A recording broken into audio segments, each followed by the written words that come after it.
Somewhere in the mountains of Aspen Hollow, beneath a sky heavy with snow, a small girl knelt alone in the cold, clutching a teddy bear, while the only home she'd ever known burned behind her.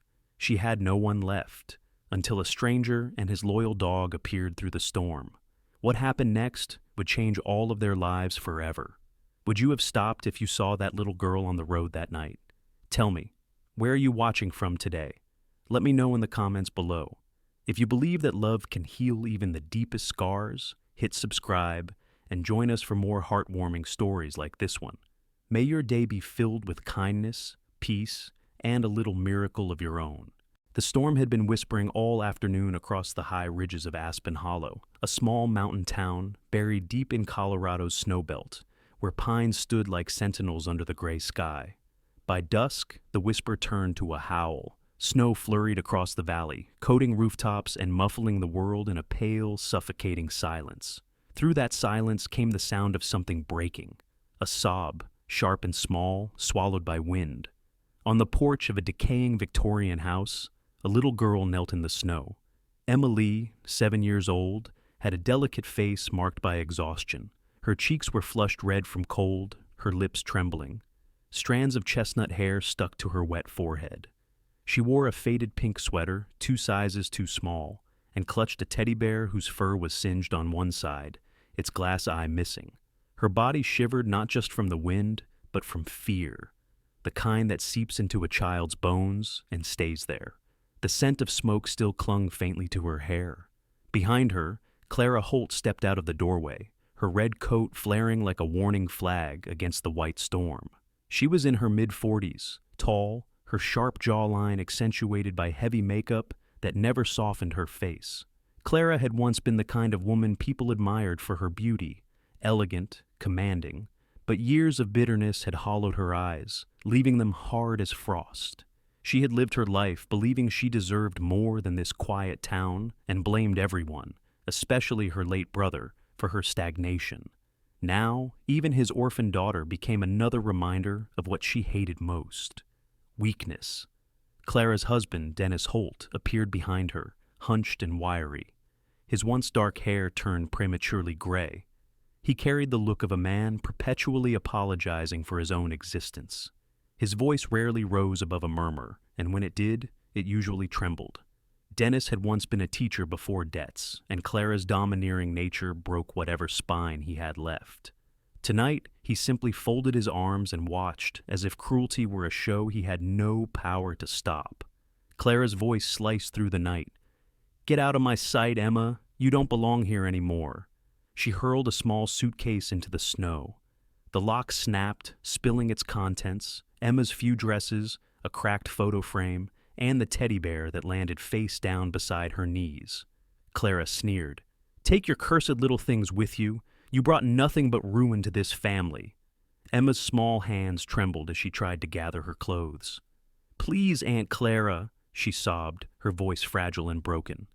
"I don't have anywhere else to go. I'll be good, I promise." Dennis gave a hollow laugh. "You think anyone wants to keep you? You're bad luck, kid. Look what happened to your parents." At the mention of them, Emma froze. The fire flashed in her mind. The roar of flames, her father's arms carrying her out, his voice saying, "Stay with the neighbors, sweetheart. I'll get your mother." Then the blinding light, the collapse, the silence. Since that night, silence had followed her everywhere. Clara snatched the garden hose from the wall, her manicured hand twisting the valve. If bad luck clings to you, then maybe cold water will wash it off. Before Dennis could speak, a freezing stream blasted into Emma's chest. The little girl gasped, clutching her bear as the torrent drenched her hair and clothes. Her sobs turned to hiccups, her breath shallow, but Clara only laughed, a brittle echoing sound that barely rose above the storm. From across the fence, 2 neighbors paused, an elderly woman in a heavy shawl and a teenage boy carrying a shovel. "Clara, for heaven's sake," the woman called. "She's just a child." Clara spun toward her, eyes blazing.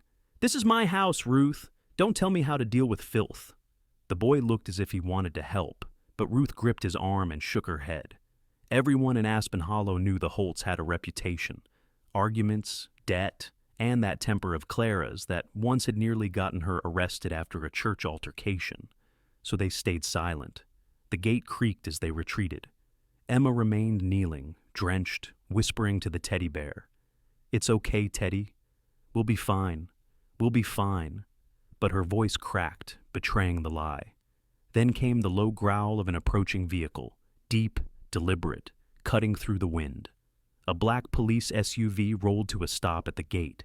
Its headlights sliced across the yard, freezing the scene in pale light. The engine quieted. Officer Caleb Rourke stepped out. He was 38, broad-shouldered, his patrol jacket dusted with snow.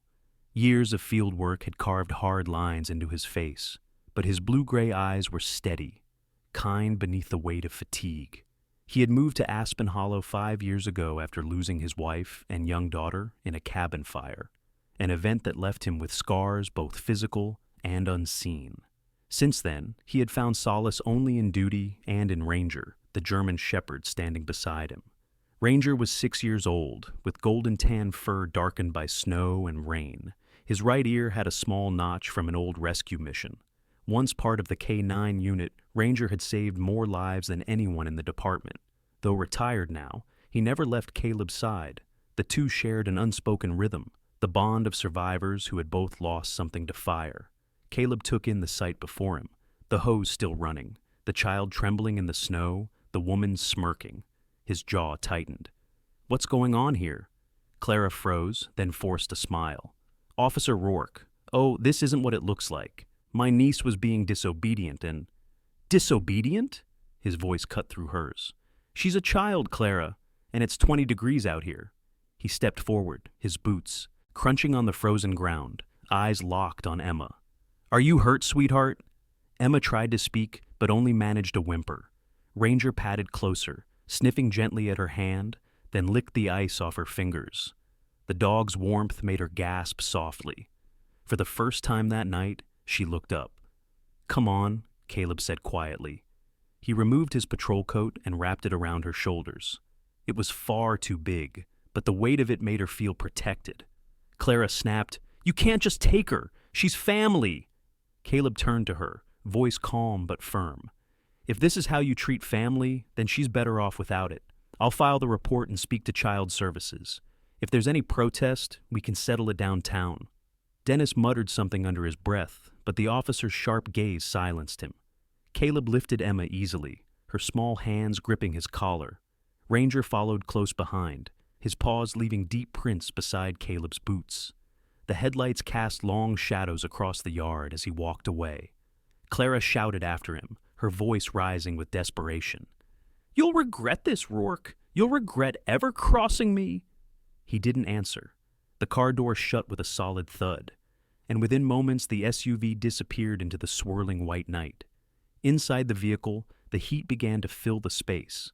Emma huddled in the passenger seat, still shaking. Ranger lay across the back, his head resting near her shoulder. She reached out timidly to touch his fur, whispering, "Thank you." Caleb kept his eyes on the road. "You're safe now," he said quietly, though his heart twisted at the words. He had once said the same thing to another little girl, his own, just before the flames took her. The memory stabbed like ice, but he pushed it away. Outside, the blizzard thickened. Snow swept across the windshield, blurring the trees and houses into white ghosts. Caleb's headlights caught the skeletal remains of a burned structure on the hill. The Lee residence, now just a blackened shell. He slowed instinctively, something tightening in his chest. There was something about that fire that never sat right with him.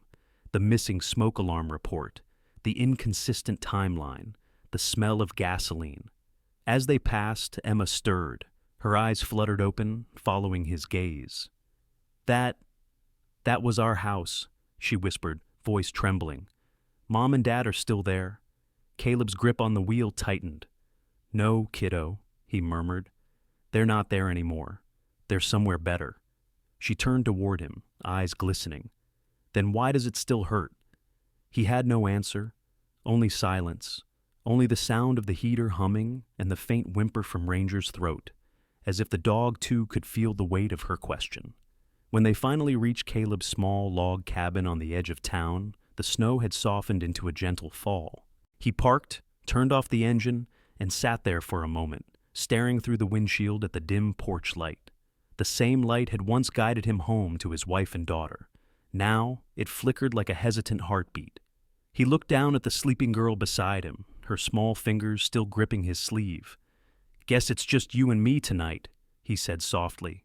Ranger barked once, as if agreeing. Caleb carried Emma inside. The cabin smelled faintly of cedar and coffee. He placed her on the couch, covered her with a wool blanket, and set the teddy bear beside her. For a moment, he simply stood there, watching her chest rise and fall. Outside, the wind howled against the windows. Inside, for the first time in years, there was warmth, a fragile, living warmth that neither snow nor sorrow could smother. Caleb reached down, gently brushed a lock of hair from Emma's face, and whispered, "You're safe now." But even as the words left his mouth, he knew they were a promise he had to earn, and somewhere, beneath the frozen ashes of a burned home, secrets still waited, cold, patient, and dangerous. The snowstorm had eased by dawn, but the wind still clawed at the pines surrounding Caleb Rourke's cabin. The world outside lay muted and white, the kind of silence that makes you hear your own heartbeat. Inside, faint light from the hearth painted the room in tones of amber and shadow. The fire cracked softly as Ranger, the German shepherd, lay stretched before it, his golden tan coat glistening with warmth. His ears twitched at every sound, even in sleep, as though he refused to fully rest. 6 years of duty had carved vigilance into his nature. Even retirement hadn't dulled it. On the couch, Emily stirred beneath the wool blanket. Her small fingers clutched the singed teddy bear close to her chest, as if afraid someone might take it. Her lashes fluttered, revealing weary hazel eyes that darted around the unfamiliar room. When she saw Ranger watching her from across the rug, she froze. The dog rose slowly, stretching, then padded toward her. Emma's breath hitched, but he only rested his head on the couch's edge and let out a quiet huff. His eyes, warm, intelligent, reflected the flicker of firelight. "Hey there," Caleb said from the kitchen, his voice low, careful not to startle her. He stood by the stove in a gray flannel shirt, sleeves rolled up, the kind of man who always looked halfway between exhaustion and readiness. His movements were efficient, economical, shaped by years of living alone. "Hungry?" he asked. Steam rose from the small saucepan in his hand. Emma blinked at him, uncertain. Caleb gave a faint smile. "It's just oatmeal. Ranger approves." At the sound of his name, the dog's tail thumped once against the rug. She nodded hesitantly, and he set a bowl before her, along with a mug of cocoa. Her hands trembled as she reached for it, but when the warmth hit her fingers, she sighed softly. "Thank you," she murmured. Caleb leaned against the counter, studying her.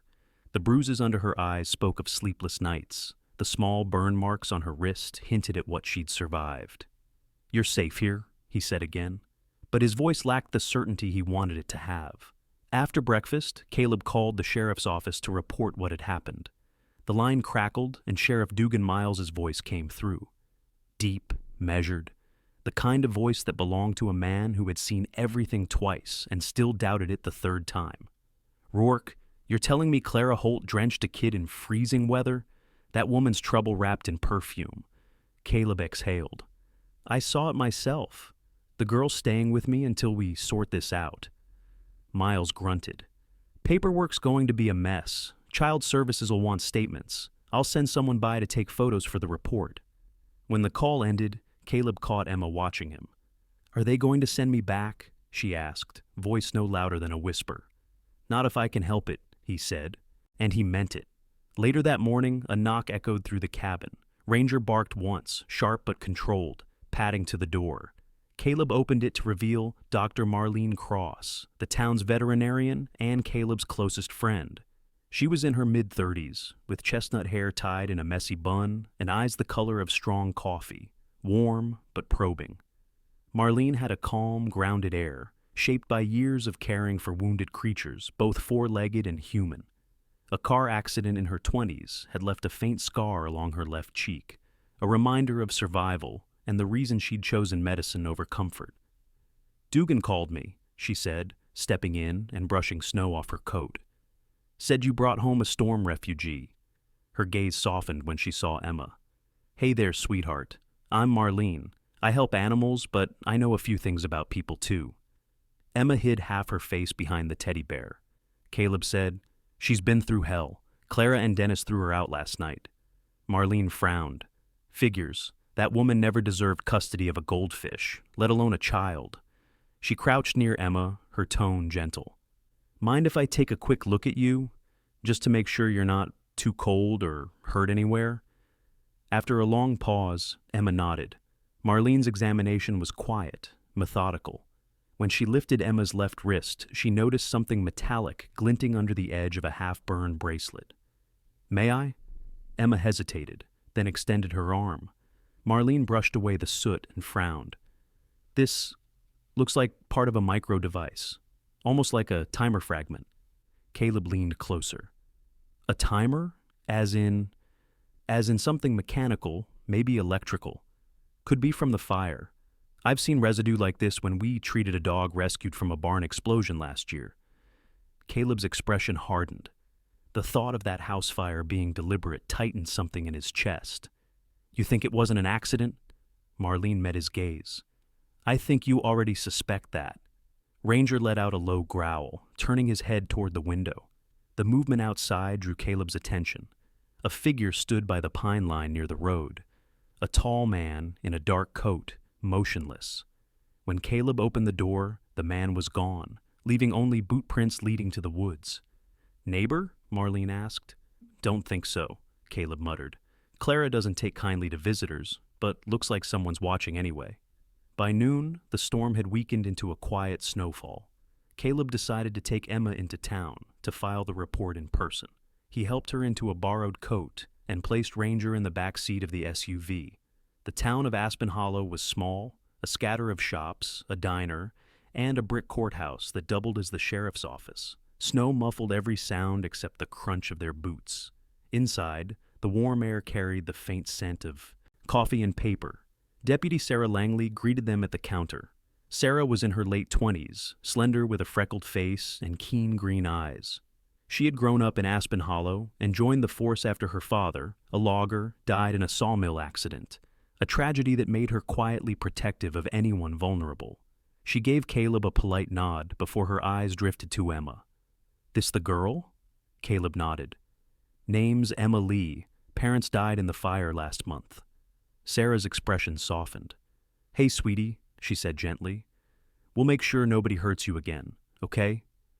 Emma didn't answer, but she managed a faint nod. While Caleb filled out the report, Sarah offered Emma a small candy from the desk jar.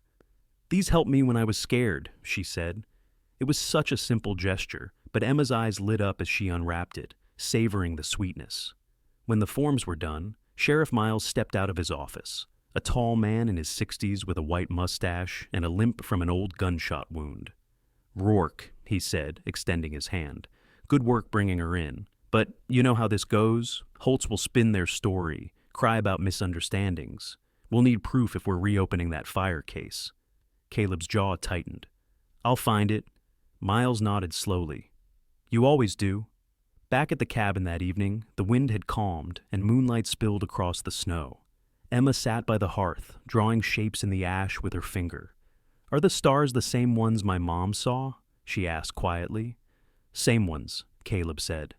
He crouched beside her, resting a hand on Ranger's back. Maybe brighter tonight? She smiled faintly, then turned her attention to the dog. Does Ranger dream? Caleb chuckled. Sometimes. When he twitches like that, he's chasing bad guys in his sleep. Ranger lifted his head at his name, tail sweeping the floor once before settling again. Emma leaned against Caleb's arm, her voice barely audible.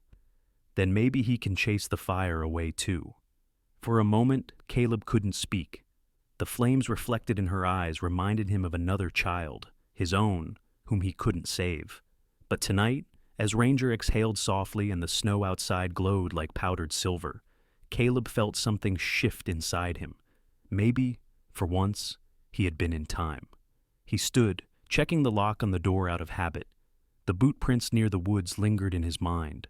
Whoever had been watching, they hadn't come for nothing. And if the fire wasn't an accident, Emma's rescue was only the beginning. The clock ticked quietly. Ranger stirred, ears pricking toward the window again. Caleb followed his gaze into the night, where the snow still fell, slow, deliberate, and full of unspoken warning. The morning after the storm carried a strange stillness. The sky above Aspen Hollow was washed clean, painted in faint hues of pale gold and gray blue. The air was cold enough to bite, yet softer than the night before, and from the ridge behind Caleb's cabin, the snow sparkled under the thin sunlight like glass dust. Inside, the small log home smelled faintly of coffee, pine, and old leather. Officer Caleb Rourke stood near the front window, his silhouette outlined against the frost-glazed glass. His face was unshaven, his eyes drawn by fatigue, yet alert. The expression of a man who never fully let his guard down. Beside him, Ranger paced back and forth, tail low, head slightly tilted toward the woods. The German shepherd's nostrils flared. He'd caught something human lingering beyond sight. "Still on edge, huh, boy?" Caleb murmured, glancing toward the forest. Ranger gave a short, uneasy whine. The tracks from last night, boot prints disappearing into the trees, were now buried under fresh snow. But Caleb's instinct told him someone had been there with purpose. He poured another cup of coffee, then turned as the sound of small feet padding across the floor broke the silence. Emily entered the kitchen, her hair brushed neatly by the woman who'd arrived earlier, Marlene Cross, the veterinarian who had stayed overnight to keep an eye on her. Emma wore a faded yellow sweater and jeans too long for her legs.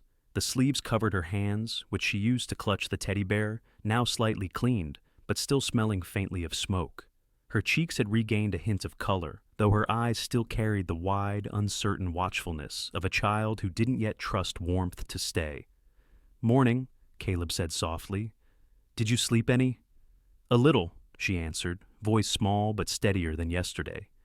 Ranger was snoring. The corner of Caleb's mouth twitched. "He does that sometimes. It's his way of saying he's protecting you." Ranger, hearing his name, raised his head and wagged his tail once before settling back down, as if in approval. Marlene stepped out from the back room, zipping up her jacket. The soft light through the curtains caught the faint scar along her cheek, making it glow silver. "She's fine for now," she said, nodding toward Emma. "But Caleb, that fragment in her bracelet, it's not from an ordinary household item. It's made of a specific alloy used in timer mechanisms. You should have it analyzed." "I will," he replied. "Maybe Sarah can pull a favor from the state lab." "I'll head there after rounds at the clinic," Marlene said. She gave Emma a reassuring pat on the shoulder before stepping into the cold morning air. When the door shut, Emma turned toward Caleb. "Are you mad at Aunt Clara?" He paused, meeting her gaze. "Mad? Maybe. But more than that, I'm worried. People who lie often have something to protect. And sometimes what they're protecting isn't worth the damage they cause." Emma frowned slightly, as though trying to understand a world where adults' cruelty had logic. "I didn't do anything bad," she whispered. "She said I bring bad luck." Caleb crouched to meet her eye level. "Listen to me, kid. Bad luck isn't something people carry. It's something people blame when they don't want to face their own mistakes." He held her gaze until she nodded faintly. "Now, you stay close to Ranger today, all right?" He stood, grabbed his coat, and clipped Ranger's leash. "We're going to take a drive," he said. "There's someone I need to talk to." An hour later, the cruiser rolled down a winding mountain road, snow hissing beneath the tires. Emma sat in the back seat, nose pressed against the glass, watching the world blur, pine trees, frozen creeks, wooden cabins half buried in snow.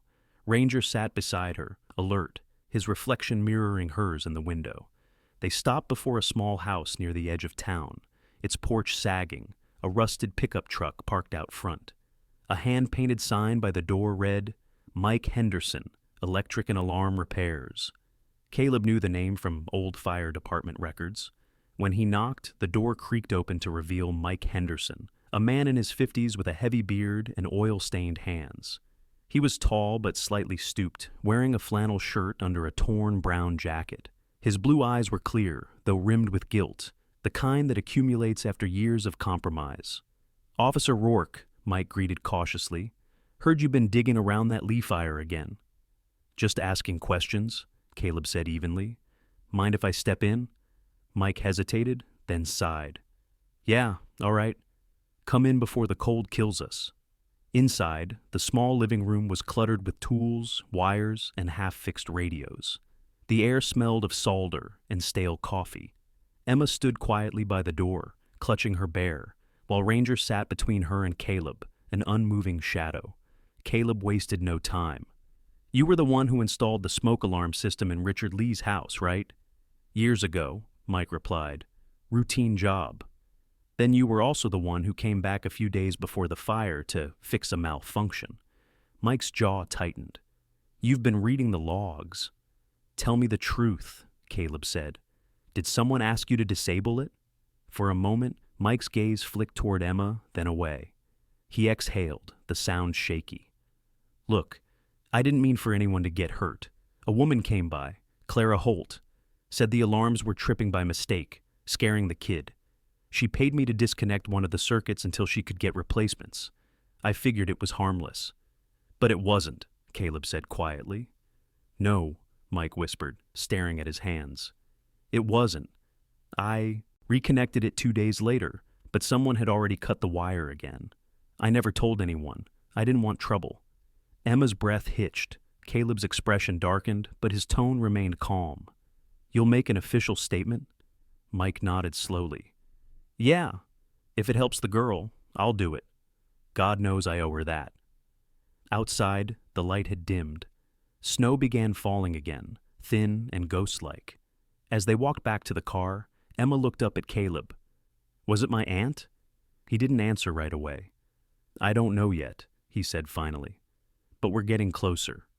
On the drive back, they passed the cemetery. The iron gate stood half buried, the name Aspen Hollow Memorial Grounds faint under frost. Without a word, Caleb pulled over. Emma looked at him questioningly. Do you want to see them? He asked softly. Her hands tightened around the bear. After a long pause, she nodded. The two of them walked between rows of snow-covered stones, Ranger padding silently ahead. When they reached the small marble headstones engraved Richard Lee and Catherine Lee, Emma knelt, brushing the snow off the names with her mittens. Her voice trembled. Hi, Mom. Hi, Dad. I'm okay now. There's a nice man and a brave dog helping me. I think you'd like them. Caleb stood a few feet behind, eyes lowered. The wind shifted, stirring the trees, carrying with it the faint scent of smoke that never quite left the air. He thought of his own family buried far away, his wife, his little girl, and how grief had once turned him into a ghost of himself. But as Emma's words hung in the cold air, something inside him loosened. When they returned to the car, Emma whispered, Thank you. For what? For not leaving me there. Caleb's throat tightened. You never thank someone for doing what's right, kid. That night, back at the cabin, the fire burned low. Ranger dozed near the hearth, while Emma, half asleep on the couch, murmured through dreams. Caleb sat by the window, eyes on the forest. Across the snowfield, faint lights flickered between the trees, small, quick, gone in a blink. He reached for his radio, but stopped. Whoever had been watching them was patient. He could feel it. Ranger stirred, growled softly, then went still again. Caleb whispered, Easy, boy.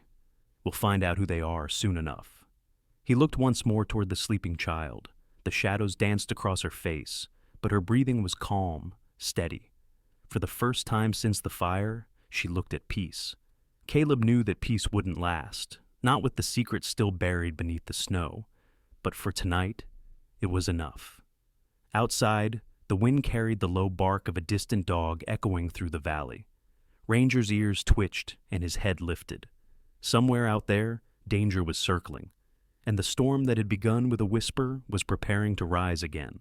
The next morning dawned pale and cold, the sun hidden behind sheets of drifting fog that rolled over Aspen Hollow like smoke from an unseen fire. Inside Caleb's cabin, the faint hiss of the wood stove was the only sound.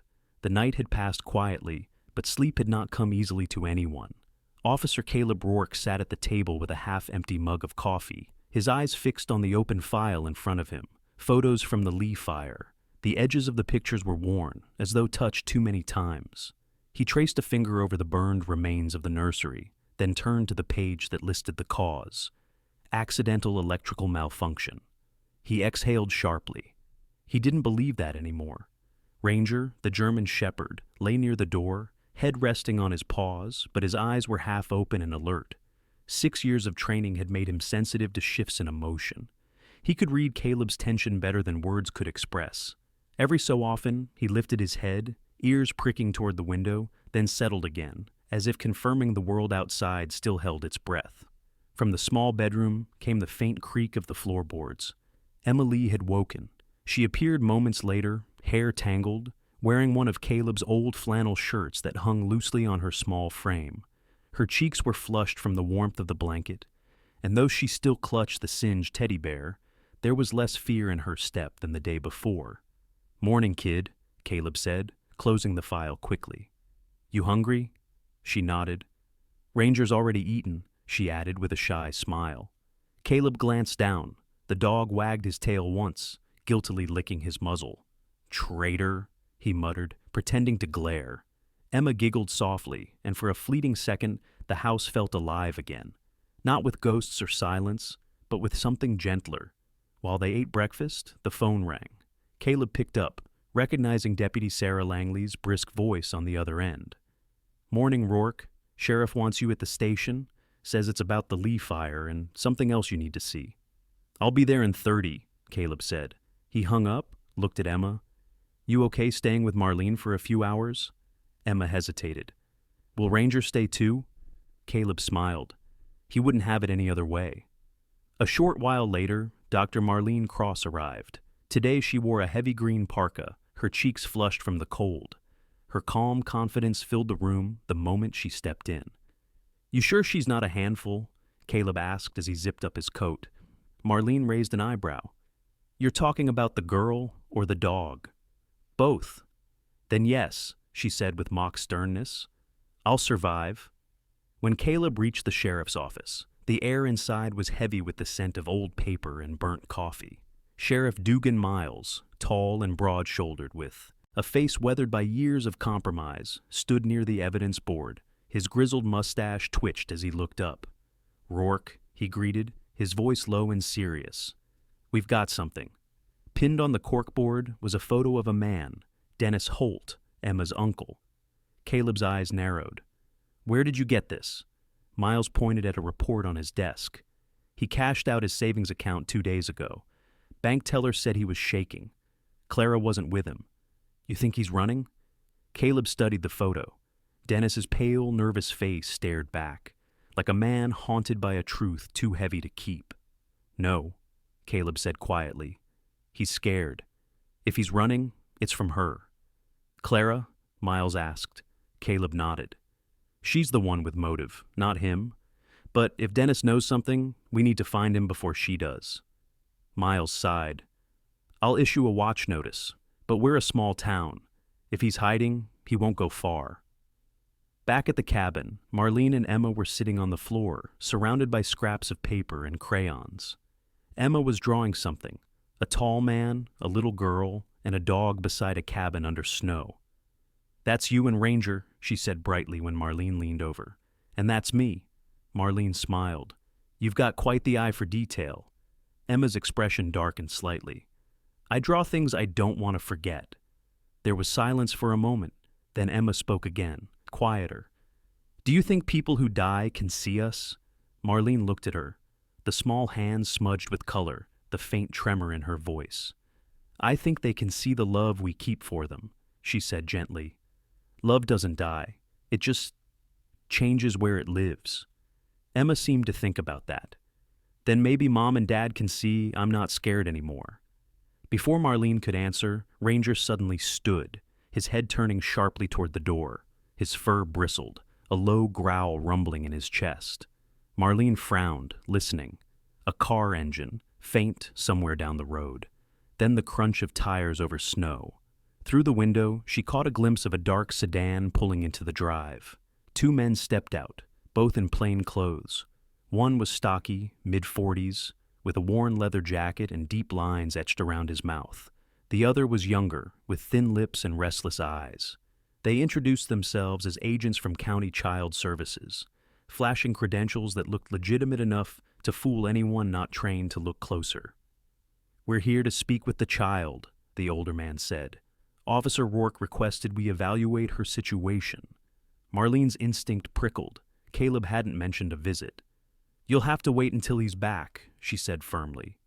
The younger agent's tone sharpened. "Ma'am, that's not necessary. The paperwork's been signed. We'll just take the girl for evaluation, standard procedure." Before Marlene could respond, Ranger barked sharply, stepping between them and Emma, his teeth bared. The younger man flinched. "Call off the dog!" Marlene's eyes narrowed. "Funny," she said. "You didn't flinch like that when you showed your badge. Maybe you should leave before I call the sheriff myself."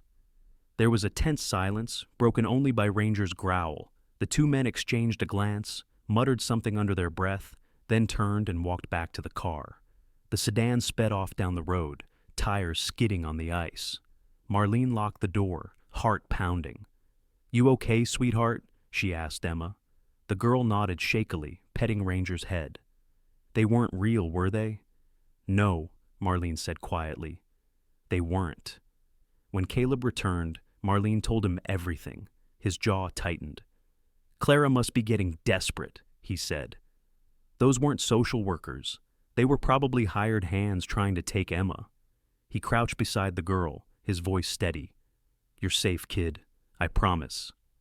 That night, after Marlene left, the cabin felt heavier, as though the world outside had drawn closer. Emma sat by the fire, staring at the bracelet on her wrist. Caleb noticed the way her small fingers traced the metal edge.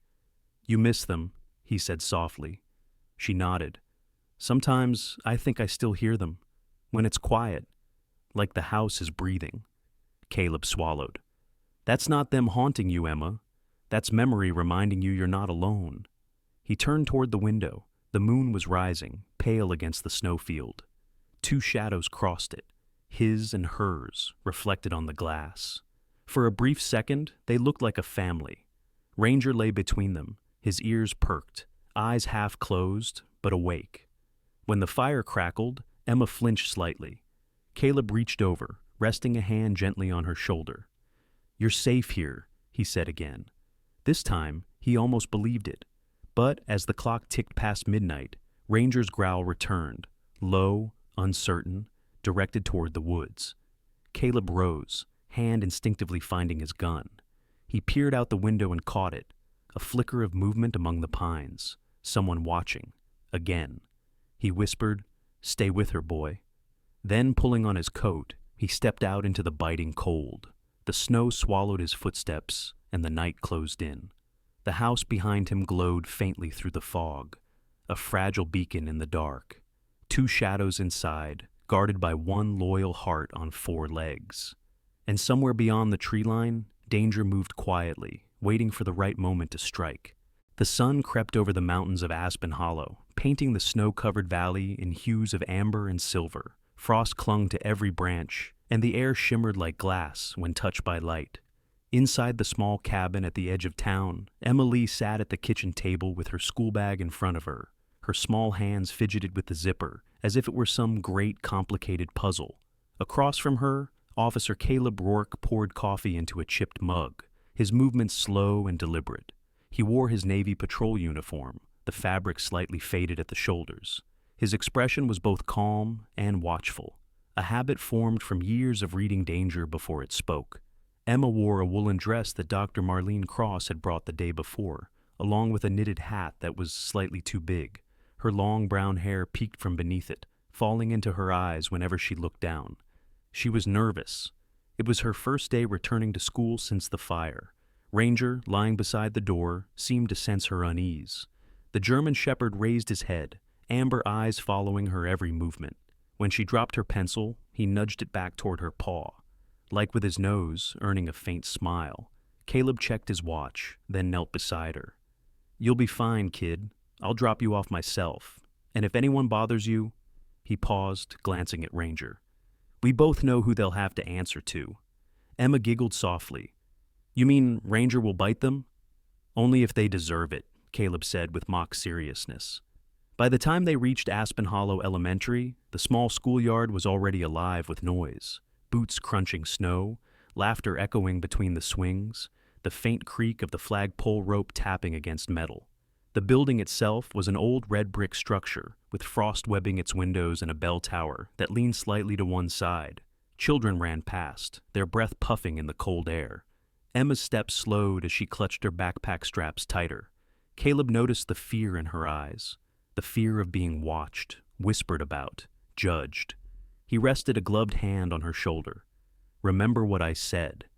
You're not alone anymore." Inside, Mrs. Eleanor Hart, the third-grade teacher, greeted them.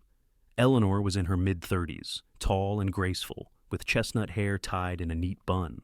Her pale green eyes held both warmth and authority, the kind of look that could make a rowdy classroom quiet without raising her voice. Years earlier, she had lost her younger brother in an avalanche, and since then, she had carried a gentle protectiveness toward children who'd lost their way.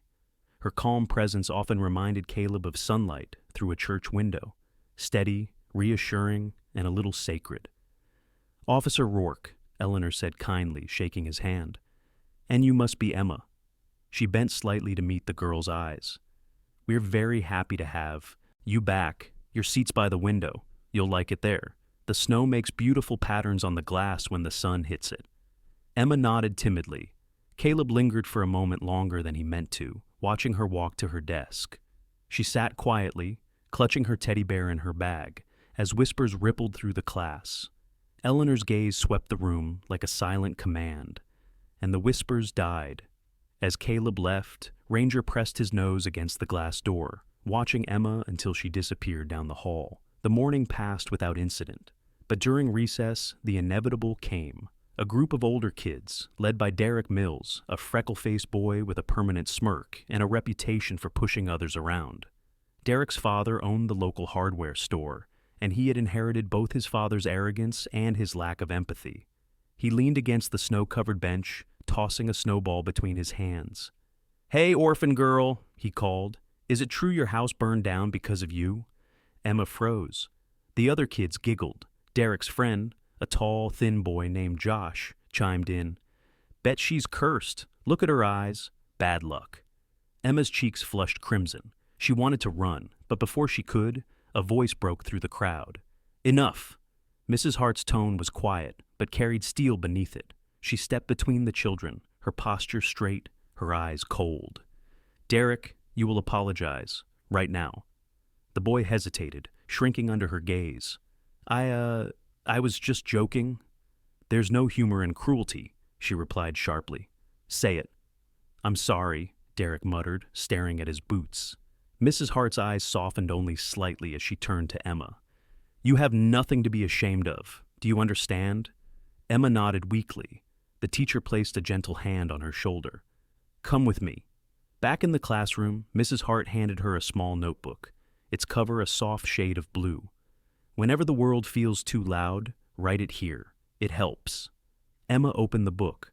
On the first page, she wrote in careful letters, "Today someone stood up for me. Maybe not everyone hates me." Later that afternoon, Caleb picked her up. He saw her running toward him, cheeks flushed from the cold, eyes bright. "How was school?" he asked. "I made a teacher friend," she said proudly, "and Ranger gets to be my guard." "That so?" Caleb smiled. "Didn't know we had to file him as school security." As they drove home, a pickup truck pulled out from a side road ahead. Caleb's gaze flicked to the license plate. Colorado tags, black mud covering the rear bumper. The vehicle slowed, then turned sharply toward the woods. He caught a glimpse of the driver, a woman with blonde hair tucked beneath a red scarf. Even from that distance, he recognized her posture, the rigid set of her shoulders. Clara Holt. Caleb's grip tightened on the wheel. "Stay in the car," he said quietly, pulling over near the tree line. Ranger whined, sensing tension. He followed the tire tracks into the woods, hand resting on the pistol holster. The trail led to a small, half-collapsed hunting shed.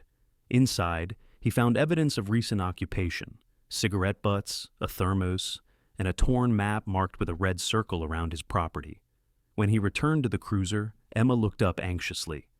Was it her? He didn't answer directly. "We'll be more careful from now on." That evening, as twilight fell over Aspen Hollow, the cabin filled with the warmth of stew simmering on the stove. Marlene stopped by with supplies, a stack of books for Emma and a box of dog treats for Ranger. They ate together by the fire. For the first time in months, laughter filled the room. After dinner, Caleb found Emma sitting by the window, drawing in her notebook. The picture showed 3 figures, a man, a girl, and a dog, standing under falling snow. "That's us," she said softly. "I drew it so I don't forget this."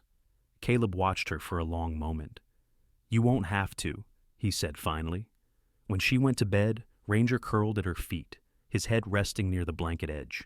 Caleb stood in the doorway, the faint glow of the lamp casting both of their shadows against the wall. The world outside remained cold, uncertain, but here, within 4 wooden walls, there was warmth. Yet, even as peace settled, Caleb's mind returned to the map in the shed. Someone had circled his home. Clara wasn't hiding anymore. She was planning something. He turned off the lamp and whispered into the quiet, "Not this time." Ranger stirred, lifting his head briefly as if in agreement before drifting back into sleep. Outside, the first true snow of December began to fall again, silent and endless, a reminder that winter's beauty often hid the sharp edge of danger beneath. The next morning broke sharp and still, the kind of cold that turned every breath into glass. A thin mist crawled between the pines surrounding Aspen Hollow, blurring the line between forest and sky. From his cabin porch, Officer Caleb Rourke stared toward the distant ridge where the old hunting shed lay hidden among the trees. The memory of that torn map burned in his mind, his home circled in red, like a quiet promise of harm. He rubbed his temple, exhaustion written in the tension of his shoulders. The nightmares had returned again, the fire, the smoke, his daughter's voice calling from the flames. Behind him, the door creaked. Emma Lee stepped out, bundled in her oversized wool coat. Her cheeks glowed pink against the cold, her breath coming in little clouds. She carried Ranger's leash in both hands, though the German shepherd didn't seem to need it. His golden fur glimmered faintly in the dawn light as he moved ahead, sniffing the air with purpose. Caleb smiled faintly.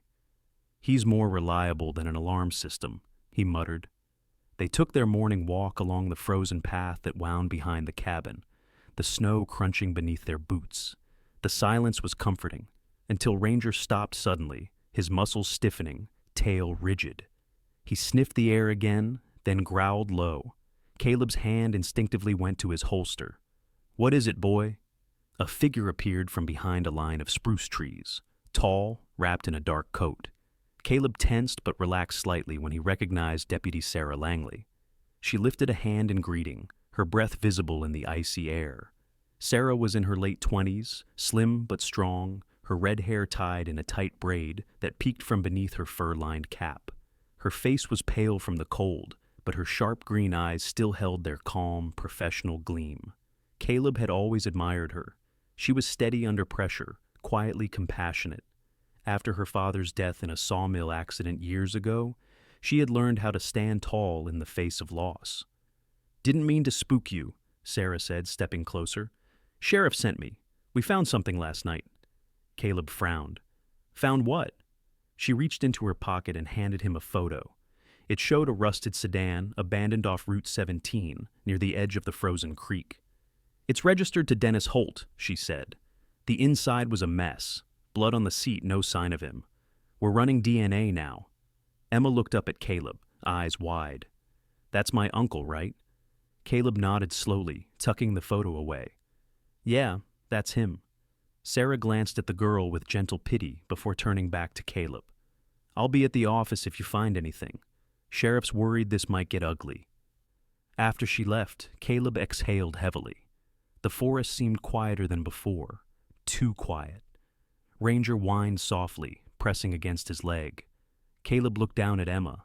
"We're going to stay close to the cabin for a while, okay?" She nodded, though worry clouded her small face. "Did someone hurt my uncle?" "I don't know," Caleb said honestly, "but we'll find out." That afternoon, Marlene stopped by the cabin with a box of supplies. She was wrapped in a thick navy scarf, her hair tied loosely, and her eyes carried the weariness of someone who'd been thinking too much. "You heard about Dennis?" she asked, setting the box down. "Yeah," Caleb replied. Sarah showed me the photo. He's either hurt or hiding. Marlene hesitated. You think Clara's behind it? Almost certain, but proving it is another matter. Ranger barked suddenly, running toward the back door. Caleb followed his gaze and froze. A small shape was moving along the edge of the forest, a person, stumbling. Without a word, Caleb grabbed his coat and rushed outside. It was Dennis Holt. His clothes were torn, his face pale as snow, streaked with blood from a cut above his brow. His right arm hung limply, and his breath came in ragged bursts. Caleb caught him before he collapsed into the snow. "Dennis, what happened?" Dennis's lips moved, voice hoarse. Clara, she's..." He coughed violently, spattering blood on the snow. "She knows you have the girl." Caleb carried him inside, while Marlene cleared the couch. Emma stood frozen near the doorway, clutching her bear. Dennis looked at her with hollow regret. "I tried to stop her," he whispered. "She found out about the investigation, said if she couldn't have the inheritance, she'd take what was left of the family instead." Marlene cleaned his wound quickly. "He's lost a lot of blood," she murmured. "He needs a hospital." Caleb shook his head. "If we move him now, she'll find out where. We keep him here until Sarah can arrange a quiet transfer." As night fell, the cabin filled with shadows. The wind outside picked up, brushing icy branches against the windows like fingers. Ranger lay by the door, eyes locked on the dark tree line beyond. Inside, Dennis stirred restlessly, muttering under his breath. Caleb sat beside him, recording every fragmented word. "Gasoline. She made me cut the wires. Said it was just for insurance. Didn't know she'd light it herself." Caleb's jaw clenched. That was enough. Clara had orchestrated the fire. In the middle of the night, Dennis woke again, his eyes wild with fear. "She's coming, Caleb," he gasped. "She won't stop until the girl's gone. She says the girl is a curse, that the fire took everything because of her." Before Caleb could respond, the back window shattered. A burst of cold air and glass filled the room. Ranger leapt up, barking furiously. Caleb pulled his weapon and ducked behind the table. Marlene grabbed Emma, pulling her to the corner. Outside, headlights flared. A car speeding away down the road. Whoever had been there was gone before Caleb could get a shot. The next minutes passed in chaos. Ranger sniffed around the window frame, growling low. A brick lay among the broken glass, wrapped in a piece of paper. Caleb unrolled it and read the message scrawled in red marker. "She belongs to me." Marlene's face drained of color. "She's escalating." Caleb placed the note on the table, his hand trembling slightly. "No," he said quietly. "She's losing control." The rest of the night was spent fortifying the cabin. Caleb nailed boards over the broken window, while Ranger patrolled the perimeter. Emma helped Marlene clean up the glass, her small face pale but determined. When Caleb finally sat down beside her, she whispered, "She really hates me, doesn't she?" He shook his head. "People like Clara don't hate Emma. They destroy because they can't stand what they lost. You're not her curse. You're her reminder." Emma leaned against him, silent. Ranger came over and rested his head on her lap, his eyes soft. By dawn, the storm had passed, leaving a bruised pink sky above the pines. The world outside glittered with ice. Dennis was still alive, barely conscious. Marlene dozed in a chair, arms folded. Caleb watched the horizon through the frosted window, feeling the weight of what lay ahead. Clara was close now, desperate and dangerous. He whispered to himself, "This ends soon." Ranger's ears flicked toward him, as if he understood. The dog stood, pacing to the window once more, where the first light broke over the snow, pale, fragile, and filled with warning. The air over Aspen Hollow grew heavier in the days that followed, thick with the kind of silence that warns of a coming storm. The sky hung low and gray, the wind threading through the pines like whispers between ghosts. In the cabin, Officer Caleb Rourke sat beside the window, his hand resting near his service pistol, eyes scanning the road that wound through the forest. Every creak of the wood made him look up. Sleep had become a luxury he couldn't afford. Dennis Holt lay on the couch, pale and weakened, but conscious enough to mutter from time to time. His face, once drawn by guilt, had softened into exhaustion. The bandage around his ribs needed changing daily, and Dr. Marlene Cross had made herself a quiet fixture at the cabin, tending to him and Emma with calm efficiency. She'd aged years in a week, her dark hair now often tied in a messy bun, her glasses perpetually slipping down her nose. Caleb admired her resilience.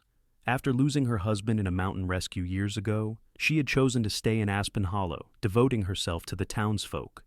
That quiet grief, buried under layers of discipline and kindness, gave her an almost unshakable strength. "You should rest," she told Caleb as she finished checking Dennis's pulse. "You're no good to anyone if you collapse." Caleb gave a weary smile. "Not until this ends." Ranger lay by the door, every muscle alert beneath his golden tan fur.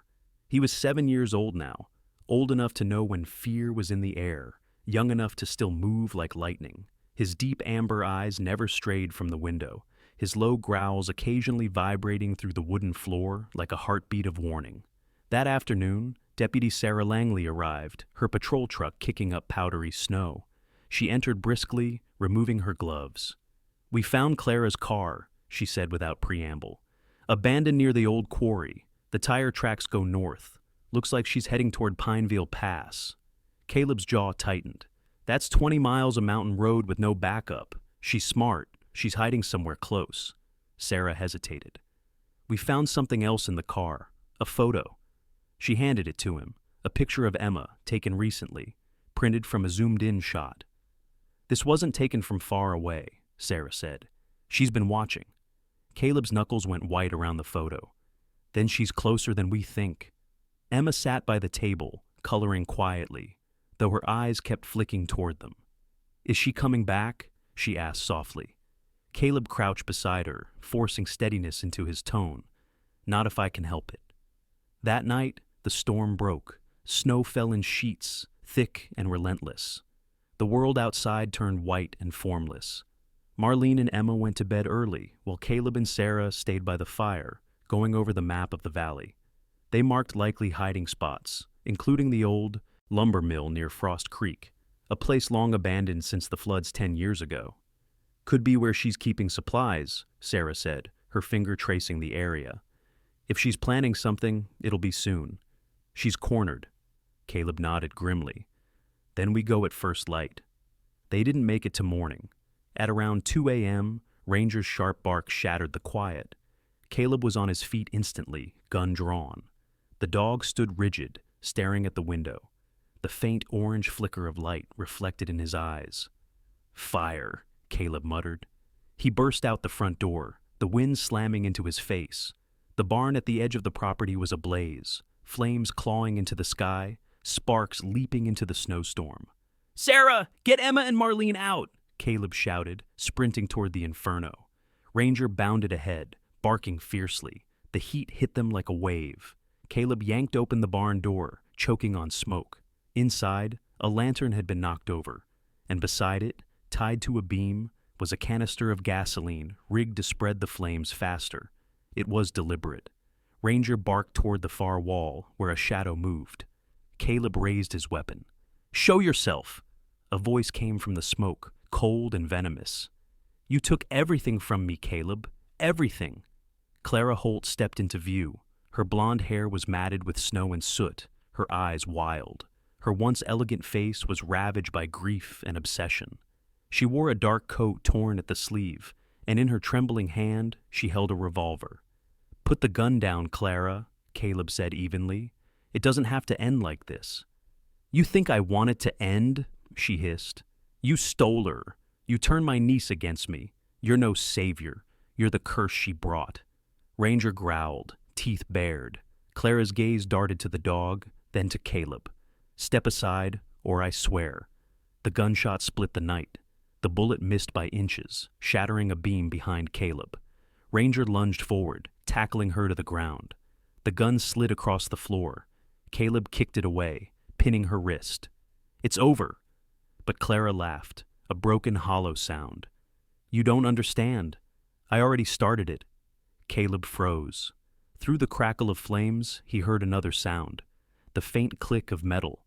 A small timer device was strapped to the fuel drums near the wall, blinking red. "Go!" he shouted, dragging Clara up. Ranger bolted ahead, barking toward the open door. They stumbled out just as the explosion erupted, a roar that tore through the snowstorm. Caleb threw Clara down into the snow and shielded her with his body. Fire bloomed behind them, bright and terrible against the white night. Sarah appeared from the cabin, holding Emma in her arms, Marlene close behind. "Caleb!" she screamed. He rose slowly, smoke curling from his coat. "We're fine!" Clara struggled weakly in the snow, coughing, her fury now replaced with sobs. "It was supposed to make it stop," she cried. "I wanted to burn it all. The house, the memories, the lies." Caleb looked down at her, and for the first time, he saw not the villain, but the ruin of a woman destroyed by her own grief. "You burned everything you touched," he said quietly, "but you won't hurt her again." By dawn, the fire had been contained. The barn was gone, reduced to smoldering ash. Sheriff Dugan arrived with 2 patrol cars, his lined face grave as he watched Clara being escorted away in handcuffs. She didn't resist. Her eyes were distant, fixed on some point in the gray sky. Dennis, still weak, sat propped up by the cabin window, tears streaking his face as he whispered, "She used to sing Emma to sleep before everything went dark." Inside, Emma clung to Ranger, her small hands buried in his thick fur.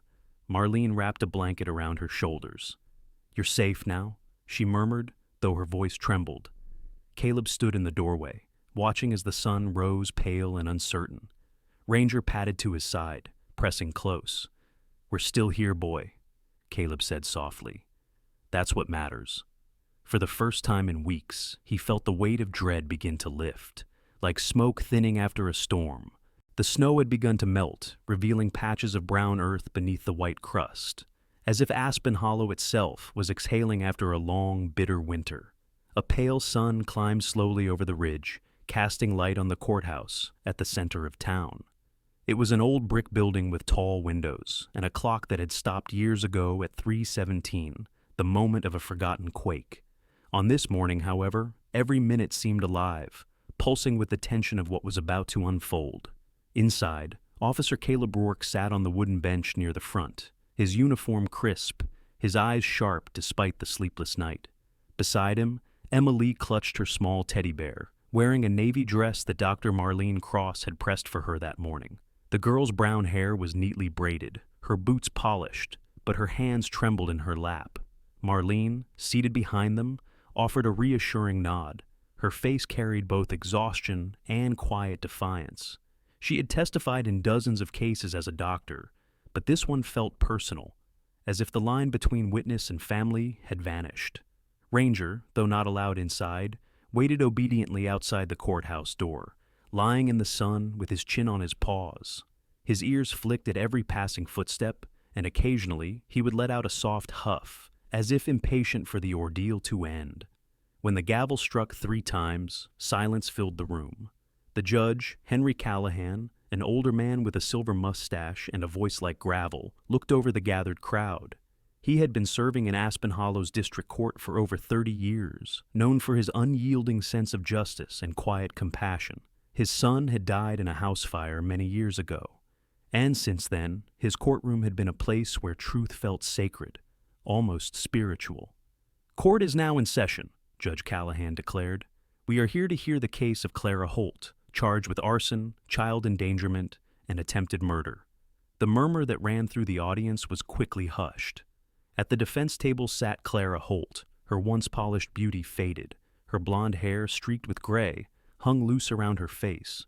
The fine clothes she'd once worn were replaced by a plain beige sweater and handcuffs around her wrists. She stared straight ahead, her eyes empty yet glimmering with the last embers of defiance. To her right was her court-appointed attorney, Martin Greeley, a weary man in his 50s with thinning hair and a perpetually rumpled suit. He was competent but distant, the kind of lawyer who had seen too many hopeless cases to believe in redemption anymore. Across from them sat James Carter, a new character in this story, a seasoned attorney in his early 50s who had been a friend of Caleb's father. James was tall, with salt and pepper hair and calm gray eyes that missed nothing. His quiet confidence filled the courtroom more effectively than any speech. He had agreed to represent the case pro bono, not for the town's gratitude, but because injustice offended something deep in his soul. The first witness was Marlene.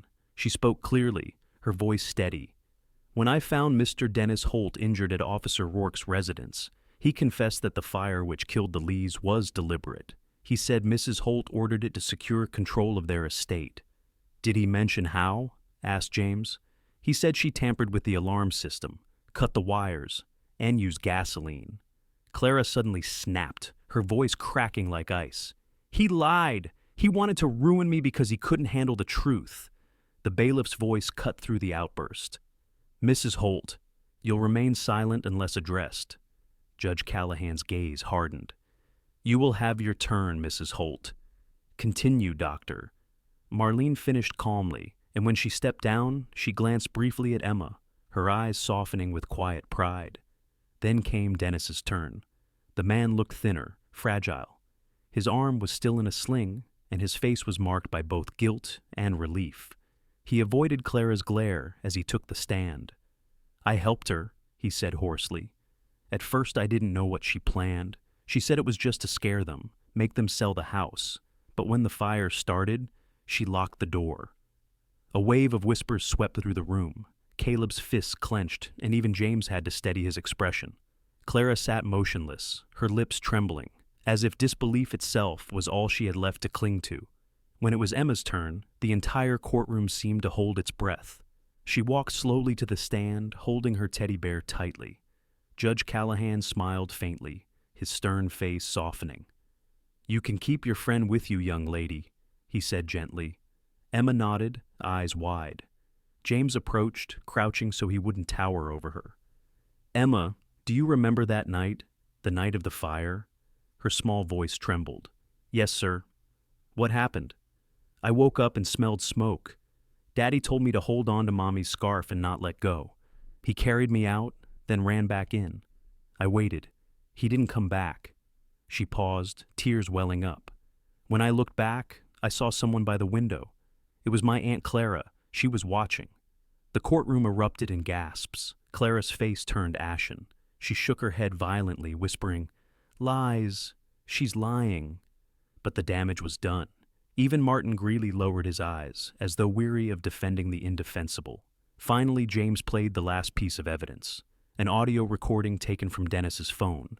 Clara's voice, sharp and furious, filled the room. "If she stays alive, we lose everything. The girl dies, and it all ends." When the recording stopped, the silence that followed was unbearable. Judge Callahan leaned back, his eyes closing briefly, as if in prayer. Then he spoke. "We've heard enough."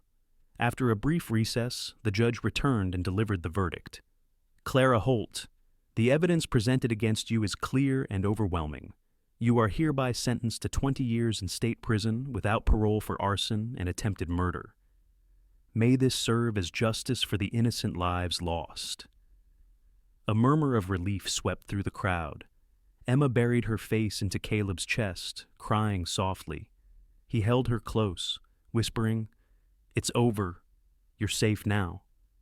Outside the courthouse, Ranger waited patiently.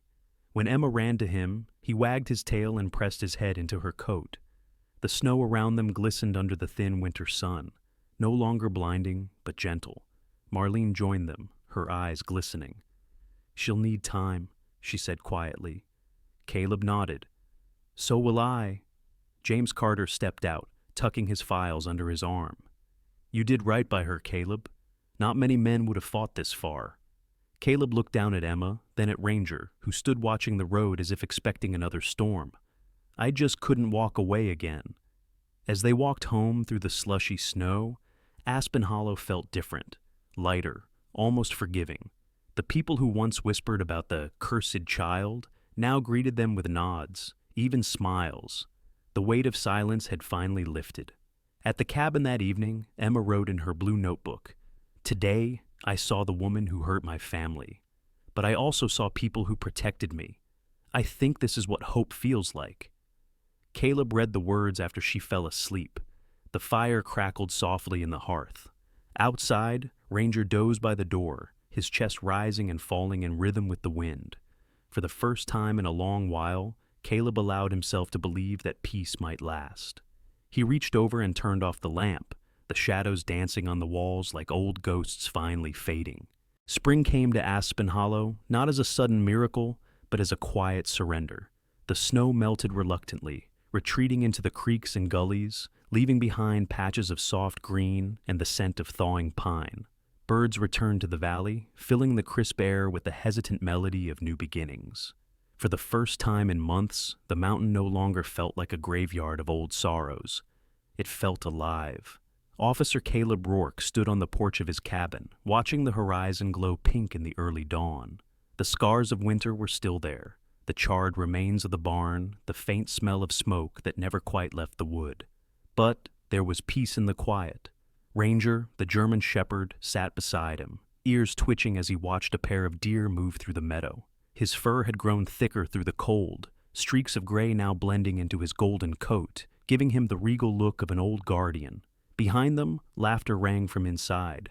Emma Lee, now 8 years old, was kneeling by the kitchen table, wrapping a small box in bright paper. Her brown hair caught the morning light, and though her movements were quick and lively, there was still something delicate about her, like a wildflower growing from ash.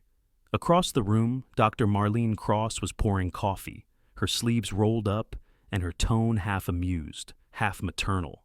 "Are you sure he won't guess what's in that box?" Marlene asked, one eyebrow raised. Emma giggled. "He never guesses right. Last time, he thought it was a snow globe, and it was socks." Caleb stepped in, pretending not to overhear.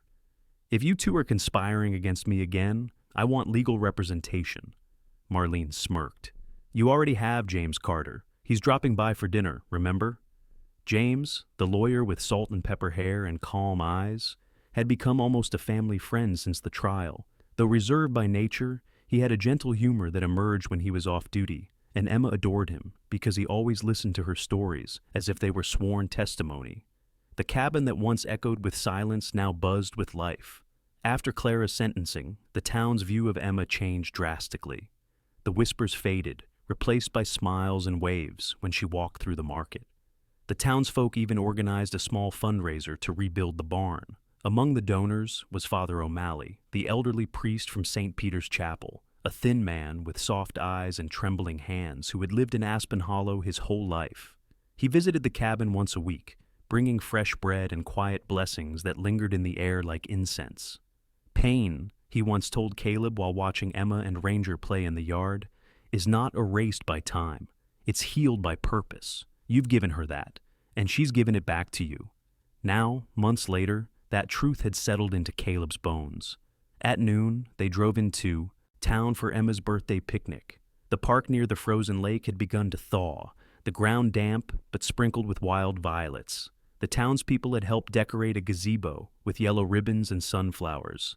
Emma's favorite, Sarah Langley, the red-haired deputy, was in charge of the grill, her once stern expression softening as she flipped burgers with uncharacteristic care. She had begun smiling more these days, though the glint in her eyes still hinted at the woman who'd once buried her grief under endless work. James arrived carrying a bottle of sparkling cider and a wrapped gift. "For the Lady of Honor," he said, handing it to Emma with a small bow. Emma grinned. "You didn't have to." "I did," he said.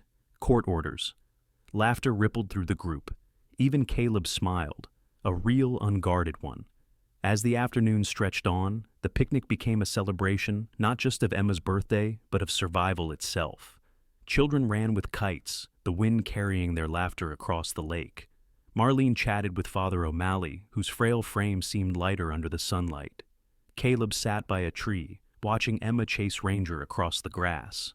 For a brief moment, time seemed to pause. He remembered the first time he'd seen her, soaked, shivering, clutching that same old teddy bear. And now, here she was, radiant and laughing, her voice ringing through the air like bells. As dusk began to fall, the crowd gathered around the cake. 7 small candles flickered against the golden light. Emma looked up at Caleb. "Can I make 2 wishes this year?" "Only if you think the world can handle them both," he teased. She closed her eyes, whispered something no one could hear, and blew out the flames. A gentle cheer rose, echoing into the softening night. Later, after the guests departed, the cabin glowed with the warmth of the fire. Ranger lay curled on the rug, occasionally twitching in a dream. Emma sat beside Caleb on the couch, her head resting on his shoulder. "Do you think Mom and Dad can see me?" she asked softly. Caleb looked into the fire for a long moment before answering. "I think they've seen everything. The storm, the trial, the way you never gave up. If they could talk to you right now, they'd tell you how proud they are." She smiled sleepily. "And you? What about me? Are you proud of me too?" He swallowed hard. "More than anyone in this world." She nodded, content, then whispered, "Then I'll make one more wish, that I can call you Dad forever." Caleb froze. It was the simplest, purest sentence he'd ever heard, and it pierced him deeper than any bullet ever could. His throat tightened as he placed a hand on her small shoulder. "You already do, Emma." Tears welled in her eyes, but she was smiling when she hugged him. "Then it's the best birthday ever." As she drifted off to sleep beside him, the fire crackled gently. Marlene came in quietly with a blanket, covering them both. She lingered for a moment, watching the unlikely pair, the broken man and the brave child who had somehow mended each other. "They're both miracles," she murmured to herself. Outside, the wind shifted. The snow that still clung to the mountains began to melt faster under the moonlight, feeding the streams that ran through the valley. The same valley that had once been shrouded in tragedy. Ranger stirred in his sleep and barked softly, as if dreaming of the chase, then settled again. Caleb opened his eyes and looked toward the window. The moon hung low over the pines, its reflection caught in the still water beyond. For the first time in years, he felt something he had long forgotten. Not relief, not even victory, but grace. He whispered more to himself than to anyone. Every ending is just another way the world begins again. Father O'Malley's words came back to him, pain healed by purpose. And Caleb finally understood. They had all been forged by fire, but they had emerged not as ashes, but as light. The next morning, when Emma woke, the world outside the cabin had changed completely. The snow was gone, the meadow shimmered with dew, and a single sunflower bloomed near the steps, planted by Father O'Malley days earlier when no one had noticed. Emma laughed, running barefoot through the grass, calling Ranger's name. The dog bounded after her, tail wagging furiously. Caleb watched from the porch, coffee in hand, his heart full. For once, the echoes beneath the snow had fallen silent, replaced by laughter, warmth, and the certainty that love, like spring, always returns. In every storm of life, when it feels like all light has been taken from us, God still plants a seed of hope beneath the snow. Sometimes that hope comes in the form of a stranger who stops to help, a loyal dog who refuses to give up, or a child whose faith shines brighter than fear. The story of Caleb, Emma, and Ranger reminds us that miracles are not distant promises. They are the quiet acts of love that God sends into our ordinary days. If you've ever faced loss or felt forgotten, remember this. God never abandons his children. He may not calm every storm immediately, but he will always send someone to walk through it with you. Share this story. If you believe that love can still heal the broken, leave a comment to tell us how faith has touched your life, and subscribe for more stories of hope and redemption. And before you go, join us in prayer. Type Amen in the comments to thank God for the unseen miracles he places in our path every single day. May he bless you, your family, and all who still believe in kindness.